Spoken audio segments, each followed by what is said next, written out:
it takes practice and script training.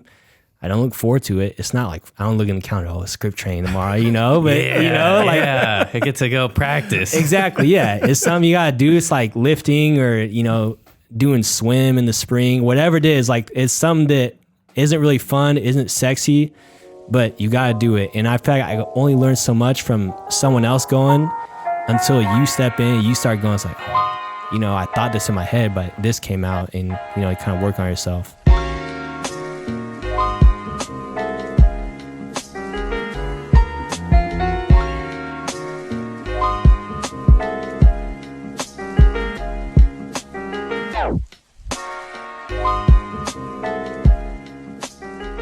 All right, welcome back to the Pursuit of Property podcast. Today we are honored to be joined by our friend, agent, investor, Keaton Gleason, also known as Keat the Meat, baby.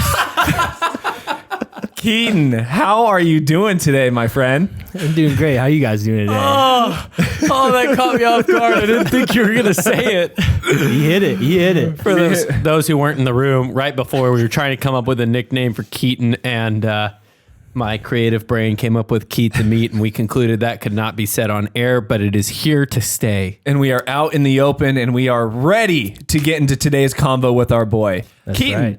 I think, how long have we known each other? It's been high school.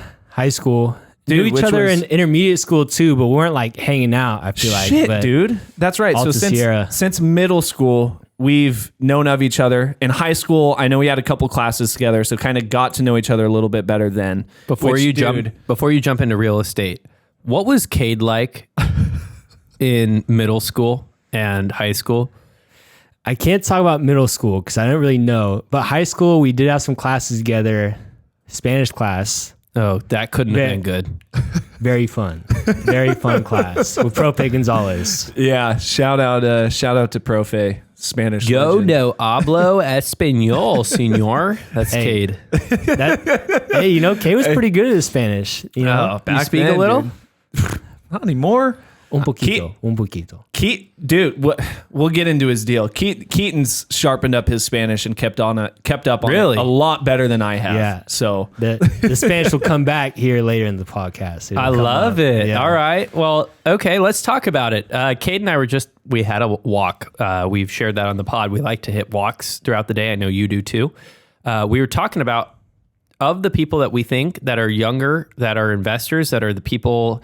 What was the term that you said? Coming up into the next phase of running. Yeah, kind of the next guy's in line. You said like on call or something like that. On deck. You came up in the group, and that is a recent coming for you. When did you get into real estate? So I got into real estate almost 2 years ago. I got my real estate license 2 years ago in February, and I was still in grad school, and I finished up that semester, and I started full time just this past summer. So what level of education do you have? I did get a master's degree. Wow. Yeah. How old are you? 24. You have a master's degree completed when you were 23, 22 maybe. That's pretty fast. Savage. Bro. And what's your degree in? It's in sports management. So kinesiology, the sports management specialty. Wow. Good for you. And you were here at Fresno State. Yes, sir. Fresno State, Buchanan, Clovis Community, all here in Fresno County. Nice. So how did you end up getting your real estate license? So I started during COVID. I had a whole bunch of time. I was like, well, might as well get my real estate license. I got a whole bunch of time. Started during COVID, took the test, kind of started doing it part-time while I was in grad school. I was like, I think this is what I want to do. I was weighing my options. I think this will be better than any job I could get, even with my master's degree. But, I was so far, I just got my master's degree and was able to go full time this past summer. And that's when I really started to see, business moving forward, is when I was able to focus on one thing and put the time in every day. So you obviously started with getting licensed, right? You take through all the online courses, you go down to the courthouse, pass your test, right? Starting as a newly licensed agent here in Fresno, what does that look like for you? Newly licensed, fresh on the block. How does that start? Fresh on the block, you get your real estate license and everybody's reaching out to you, getting mailers, you get people calling you. And to be honest, most places will take anybody with the pulse, right? Because if you sell something, they make money off you, that sort of thing. So finding the right people. And, I lean on you, Kate, a little bit for that. Like, okay, who do I talk to? Who do I go see? Ask around. Almost as if I was getting recruited like sports. I'm going to interview everybody I can, kind of get the feel for them, and try to surround myself with good people. That's when you find the Strive team, which very, very fortunate because there's great people over there, Darren and Cam, the whole Strive team. So I think just finding the right people right when you get licensed, because everyone's going to be coming after you. So if you can surround yourself with good people who actually care about you, that's important. Yeah, I think that's one of the things that we're trying to build with the podcast is recommendations to the right people, and then also just being, good people to go to ourselves for questions. But I fully relate to that. We were with Clayson, obviously. What was that like when you joined the team? What did the first 6 to 12 months look like? You said you were part-time at that point? I was part-time, so I was doing school and I had classes, which, helped me now be able to time block. But I would be in school. A lot of times I'd have homework. So it's a lot to balance. First 6, 12 months is overwhelming because I don't know anything. You take the test, some definitions, but you don't really know until you start getting into it. So yeah, it's being around the right people, asking questions. And with the Strive team, everyone's so nice. They answered everything. I almost felt like I was getting annoying, but having mentors and people go to questions was very, very helpful. Were you getting deals? Were you getting some traction? I mean, part-time going to school, that's not an easy feat. Yeah. It took me a while. Started with mobile homes. Mobile home Mongol. That's right. Mobile home king. Mogul. Mongol is not the right word. Started with mobile homes. Not sexy. Not big money. We got to start somewhere. And I became the mobile home guy. I found it flattering. People ask me mobile home questions. I didn't really know anything about real estate, but I knew about the mobile home addendum. So guys like Miguel Sanchez called me. I was like, why is Miguel calling me at a mobile home question? So you can't start out at the top, right? You got to get the mobile homes in. So it was a good experience. And sometimes mobile homes is a headache and you do more paperwork than a regular house. Mm-hmm. It's like, shoot, if I could do this, I could do the other houses too, so start out with mobile homes. Dude, what a way to pay your freaking dues too, bro. Because I think 100%. An important point, like you said, they are twice the amount of work for less than half the amount of money than any less other than a transaction. tenth of the money. Yeah, shit. If you guys have any questions about which one's 55 and over, which one, I know the park manager names. I know. Oh, that's perfect. Mobile home questions. Anyone listening, you got mobile home questions, you call me. Dude, I love the humility and understanding that that was what you had to do to get started and just rolling with it and taking on the mobile home, tag and being that guy.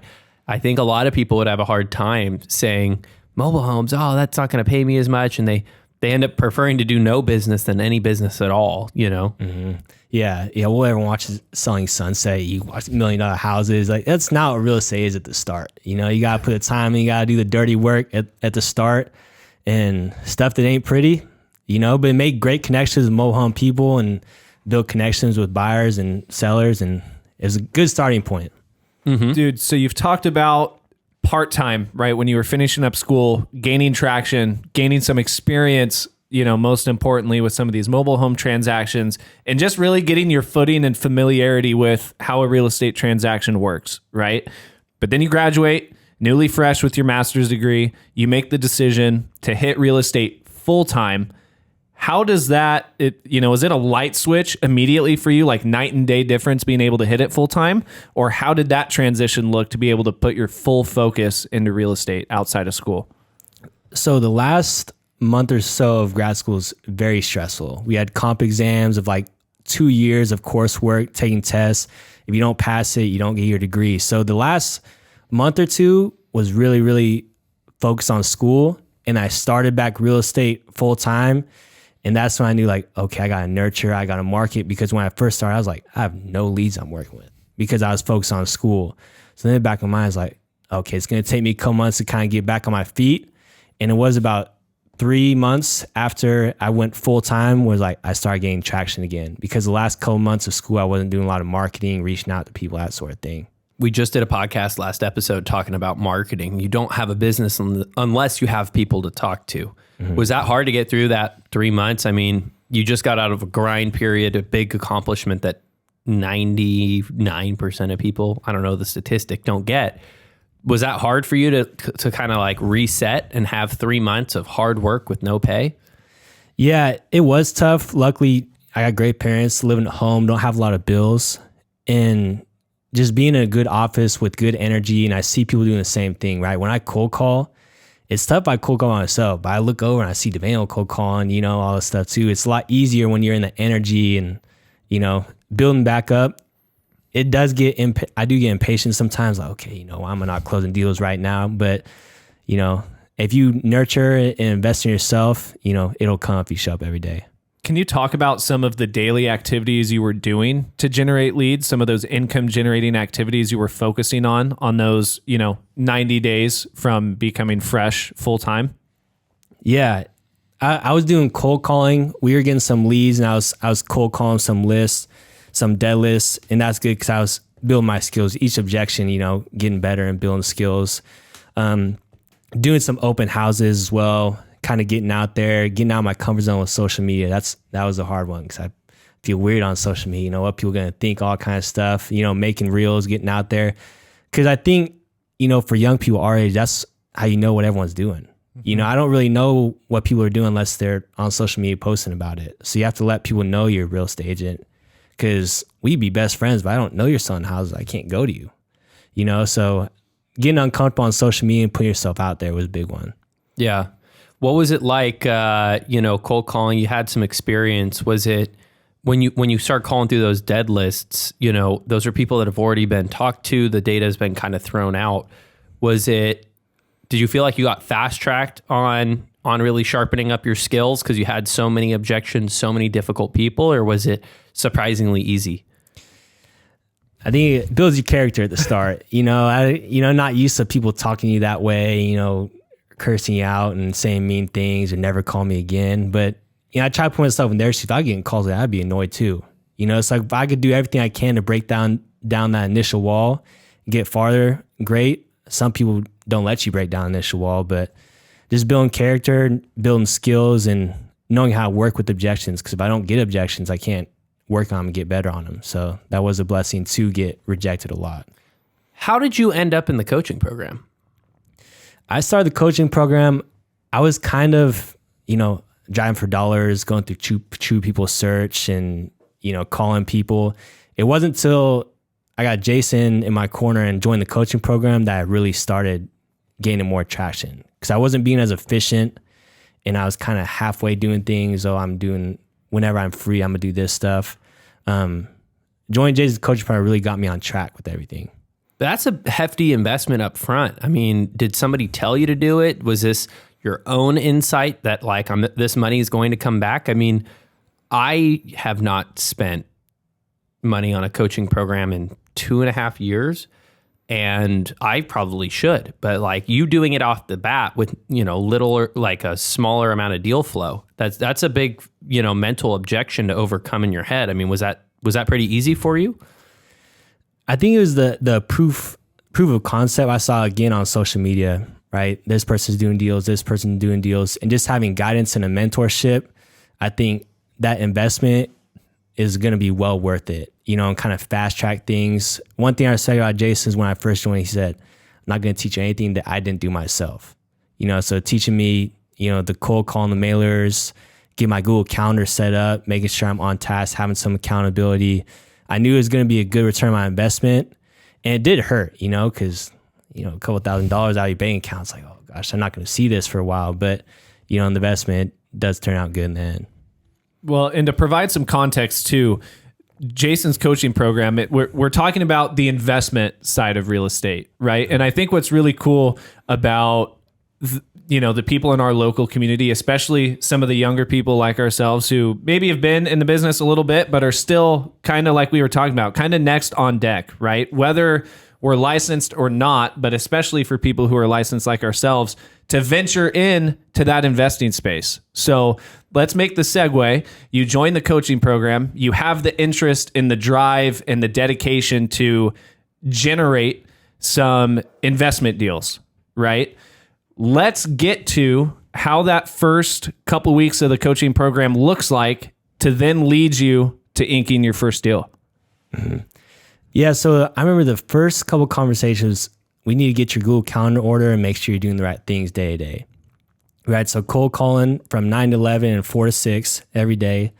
In between, you do your driving for dollars, eating lunch or script training, whatever that is.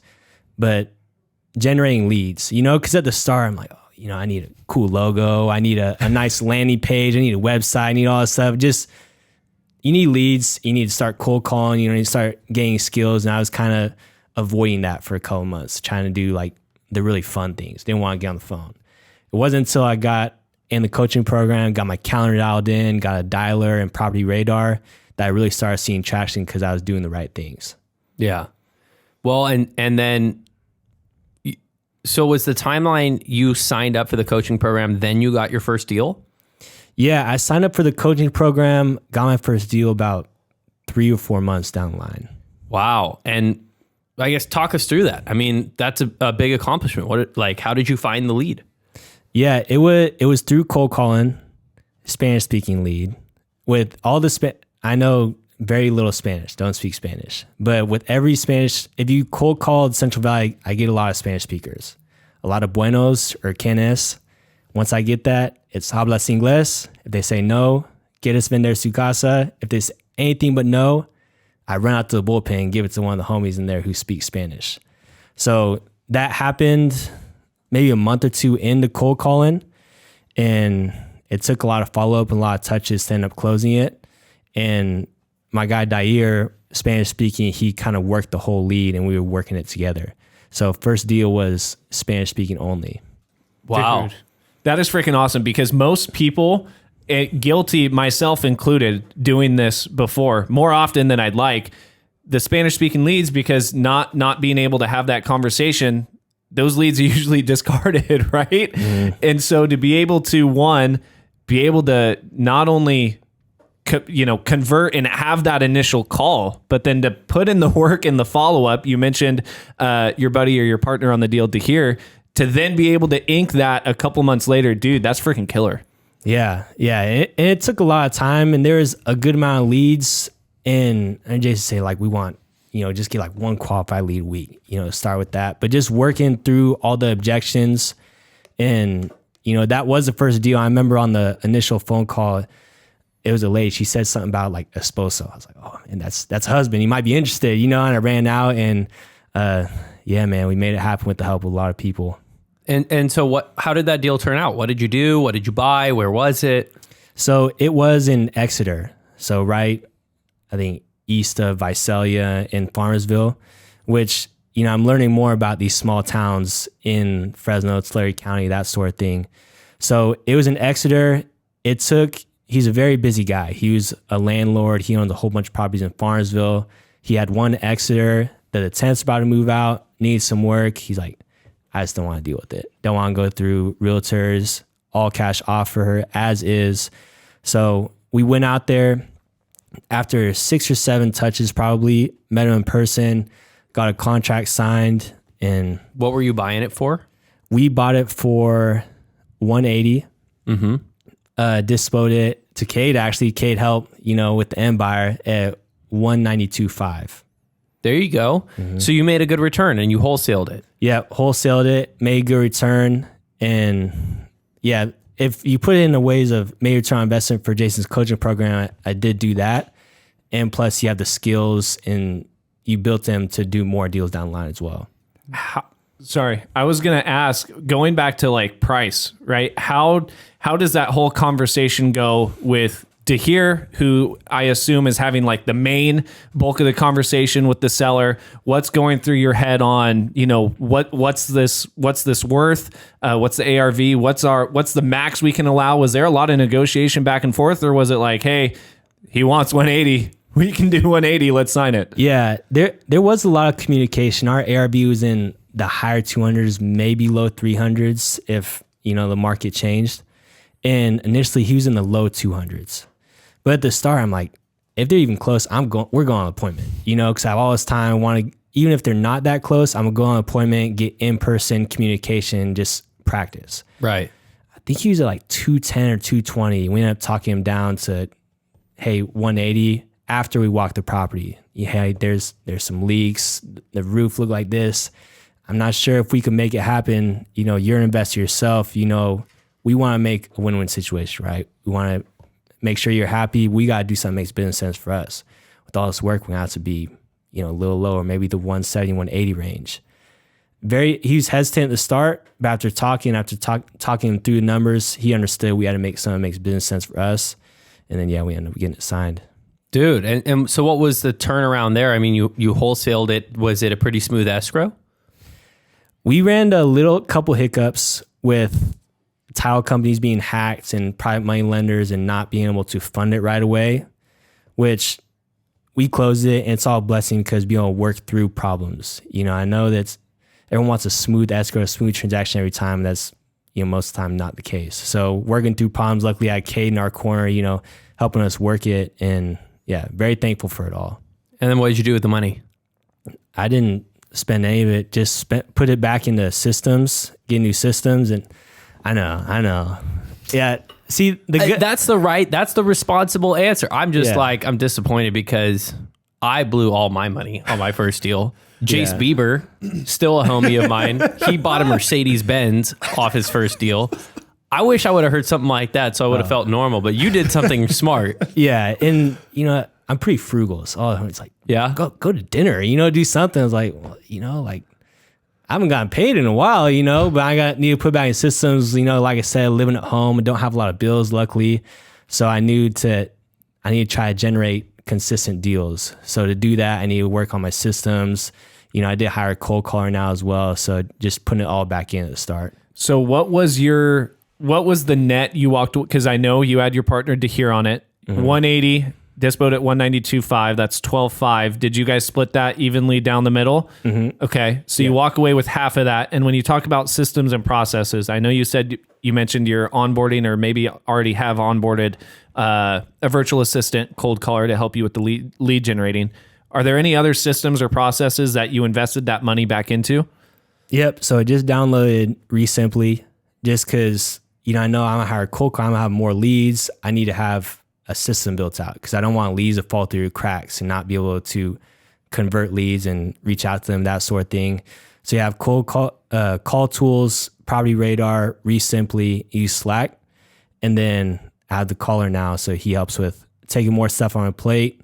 That means that I have more on my plate because I have to train somebody, nurture somebody, help them through the objection just like I was as well. Well, and I think I misspoke. Can you clarify the caller that you're bringing on? Are they virtual or in person? In person. So sits right next to me while he's calling, and we'll work through objections. We'll script practice.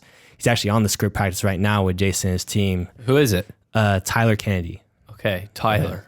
I'm going to call on him in the next scripting. Yeah, I told him, I said, you volunteer. Yeah, I feel like I volunteer even too much. I felt like I was getting annoying. I had to tell you to stop because it's not that you're annoying. I actually prefer when I have more people wanting to do it than we can afford to like allot the time to. But it's a testament to show that like when you do the scripting, it leads to a result. And you know, the people that are getting results are the people that are putting, like the same you were saying on social media, was the people getting uncomfortable. You're in front of 30, 40 people. It's not fun to talk publicly. But dude, the difference in the time that you were starting to now, I mean, it is night and day. Yeah. I remember the very first time you actually calling me, my very first time, and I was so nervous. Did you like that? And it worked out good because, you know, after I go, I'm like, why the heck have I not been going this whole time? I just got one-on-one coaching, training, feedback from the peers. Everyone's so nice in there. And then I was like, I'm going to start going like every day. You know, I start going every day. And then sooner or later, you know, you get one-on-one coaching from you and Jason and feedback from the team, you know, progressing pretty fast. Yeah. I mean, Jason was telling me, dumb people make mistakes and don't learn from it. Smart people make mistakes and learn from it. Successful people learn from other people's mistakes. And I think you are somebody, I was just telling Jason about it the other day. We were talking about, you know, coaching students who have done well and who have really bought in. They're guys like you, they're coachable. They're saying, hey, I'm paying you to tell me what mistakes you made so I don't have to make them. And I'm going to trust that if you tell me don't do this, that it's because you've made the mistake. And it doesn't hurt our feelings when people make those mistakes, but I think it shortcuts your success. Mm-hmm. Yeah. And I think, well, you guys come from a sports background too. It takes practice and script training. I don't look forward to it. It's not like I don't look in the calendar, oh, script training tomorrow, but I get to go practice. Exactly. Yeah. It's something you got to do. It's like lifting or, doing swim in the spring, whatever it is. Like it's something that isn't really fun, isn't sexy, but you got to do it. And I feel like I only learn so much from someone else going until you step in, you start going, it's like, oh, I thought this in my head, but this came out and, you kind of work on yourself. Dude, it's not fun. It's not sexy. It's the grind, right? But all of that practice and those reps, like to use the sports analogy again, it gets you ready for game time, which is the exciting shit, right? When you're in the middle of that conversation with the seller or on an appointment, freaking in the middle of negotiations about to ink a deal, right? It's all those freaking building blocks, the repetitive stuff, the stuff that isn't as fun, that gets you sharp and ready for freaking game time, that lets you go ink a deal and assign it for 12.5 and freaking invest back in your business, bro. That's freaking dope. Yeah. And I was like, well, I'm putting this money into skip trace and leads and these systems. If I got a hot lead, I better not close that thing. I don't want to get a hot lead and have no skills and no way to close it, because you got the hottest leads in the world, but if you don't know how to close it and work them, then it's kind of go to waste. So I was like, I've been investing this money. I better be ready for when that time comes. Yeah. But in addition to that, also it's good that you put the money out first. One of the reasons why I think the coaching program works so much better than giving free advice, which we've been doing for years, is that when that money leaves your account, that fire that goes under you is very different than when it's like, oh, I could make 10,000 or, oh, I've got to earn 10,000, right? There's a difference when that money is left and it's now, okay, the money's gone. Either I'm going to make something of it or I'm not. Mm-hmm. So I commend you for doing that. A lot of people, we know business owners that have been running 6-figure, 7-figure sales businesses for a long time who still don't market because they're too scared to see the money leave, and they don't trust in their ability to actually reap the profit when those leads come back in. Yeah. It's very, very thankful for Jason, because any question I have, I know he's super busy, so I'm selective about what I ask him, but he responds very fast. The objections, we have coaching calls, one-on-one coaching calls where we go through leads we're working.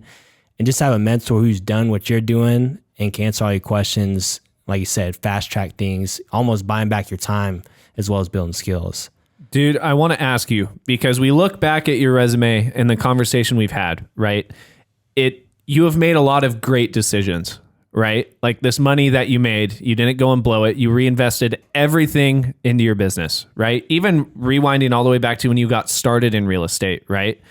Interviewed, made the right decision to join a good group of reputable people here in town, focused on the income generating activities, right? Have there been any mistakes you've made? Yeah. At the start, you hear, as a realtor, you hear investing, oh, I want to get started investing. You kind of dabble every now and then. And there was a couple months where, like I said, I was worried about the wrong things and kind of avoiding the cold calling, kind of drive for dollars. It wasn't until I actually time blocked 9/11/406 and started calling that I saw success. Because as realtors, sometimes you be pulled in a million different directions. And it's like, oh, I'll cold call when I get to it. I go 3 days without cold calling anybody. It wasn't until I was like 9/11/406, hey, I'll text you back if I'm on my dialer, but unless it's very, very urgent, I'm not going to answer my phone. And kind of back to the school standpoint, when I was in class for 9/11, I wasn't answering my phone. And I stopped school. I'm like, oh, I have to be available all the time. It wasn't until I started time blocking, which Jason said you have to be, take your time very precious, right? Use your time wisely and don't let people pull you in all these directions. So it wasn't until I joined the coaching program and I actually time blocked where I started seeing success. What did your family say when you got into real estate? You got a master's. I don't know how that played into effect. I don't know if parents encouraged that or not. But you had just spent 6 years of your life getting a master's, and then you say, I'm going to become a real estate investor or a real estate agent. What was that like? Look, I'm blessed to have great parents. They're always very proud. But I feel like when I started going full time, are you sure? Real estate, up and down, some days you might make a whole bunch. And some months you might, be down in dumps. You don't have insurance. I come from a family of 2 teachers. So there's a lot of stability there. So obviously very proud, very encouraging. But I thought there was kind of like like a little nervous, especially getting 6 years post-grad, getting a master's, a lot of time and money put in. So a little nervous, but always proud, always encouraging.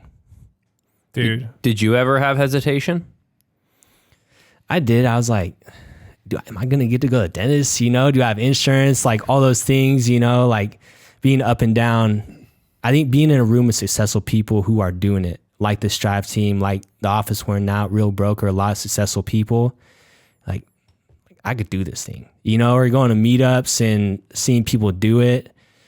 It's like, I felt like I could do this thing, and being around the right people gave you, positive people to be around that are doing it.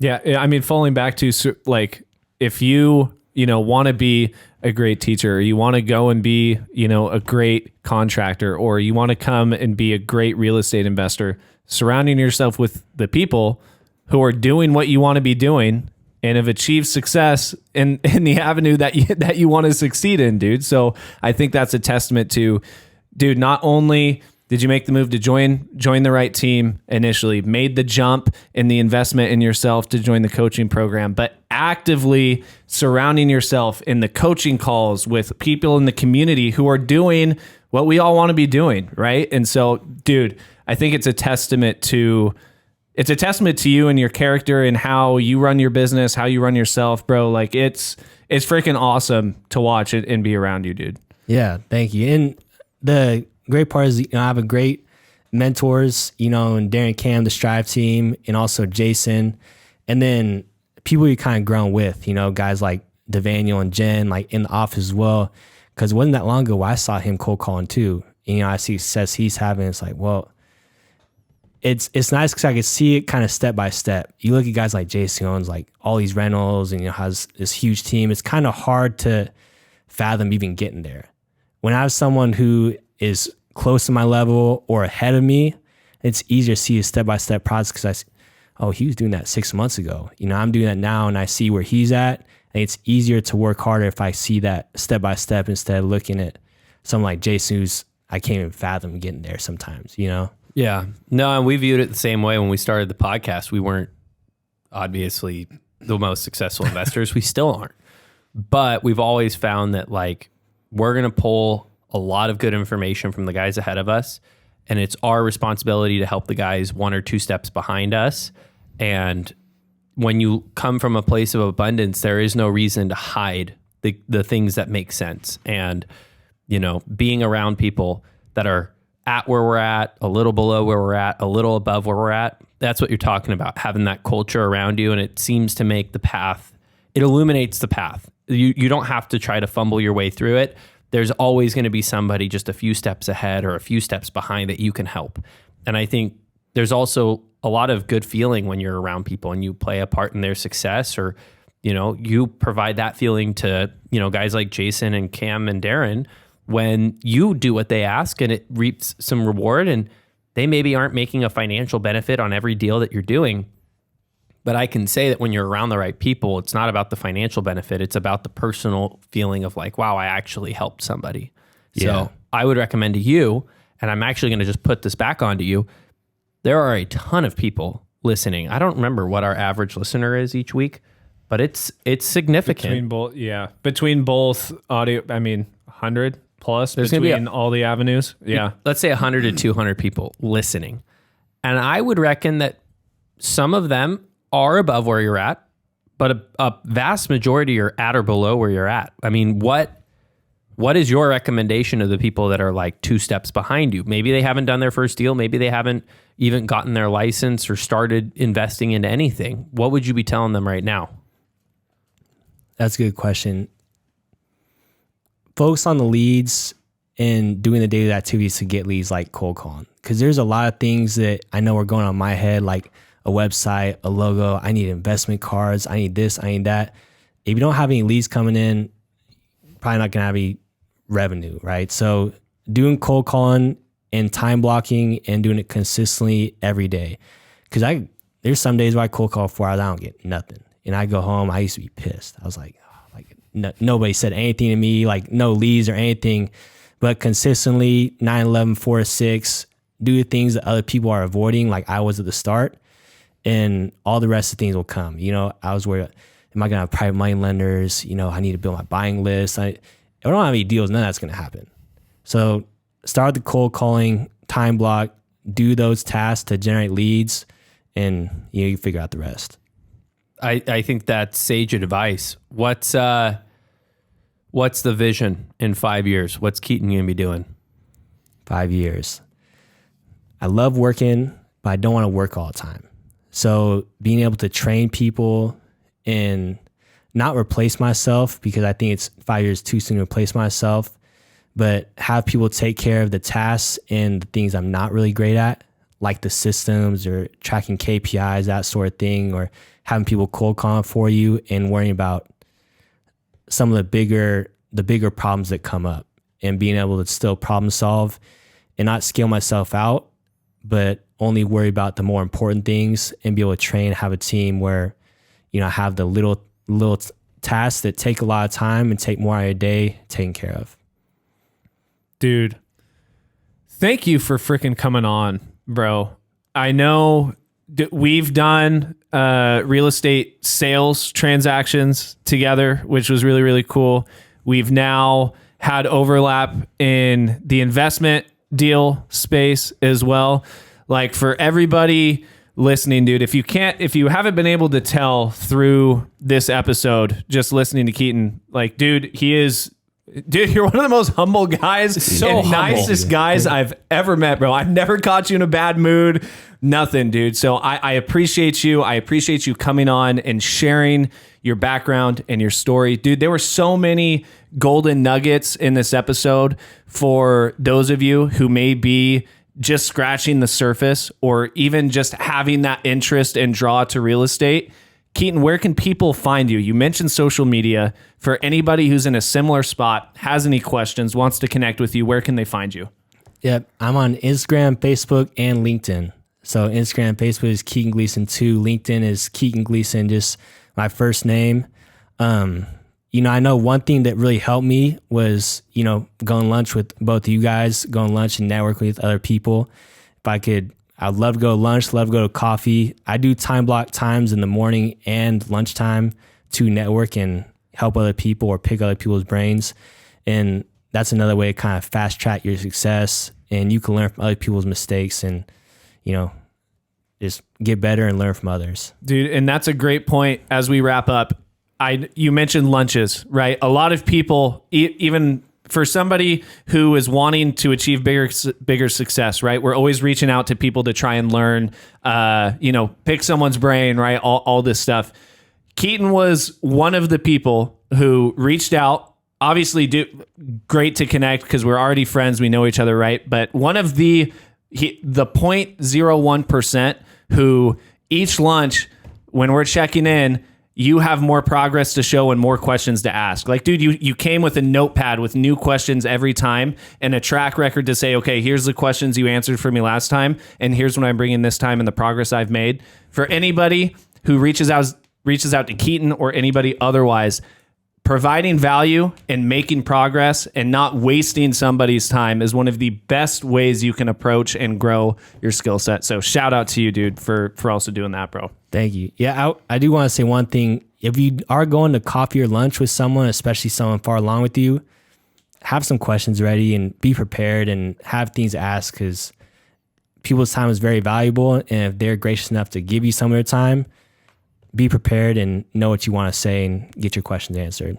And then take action. Of course. And people will tell you exactly how to do it. There's no secrets. I used to think there's secrets. Like, what is Jason not telling me? What is he doing that he's keeping in his back pocket? He'll tell you it's exactly. His hair routine. He hasn't shared that. And I am convinced it's his hair routine. Hey, man. Well, exactly. One day, bro. One day. That's what I'm saying. Going to all these meetings, I'm like, I see Dean and Strat and Jason, like, what are they not telling me? Like, there's something they're keeping with. You can go to lunch with Jason, he'll tell you everything he did. It's up to you whether you want to take action and do it or not. Dude, fantastic podcast. Great perspectives. I think I'm going to propose this because I know that we're going to be doing our series, but we should do a roundtable. We should get Dylan on here, Adam Abajian, Keaton, get a group of us, and we should do a podcast talking, because I think we all hold a similar idea, and I think numbers increases the sound.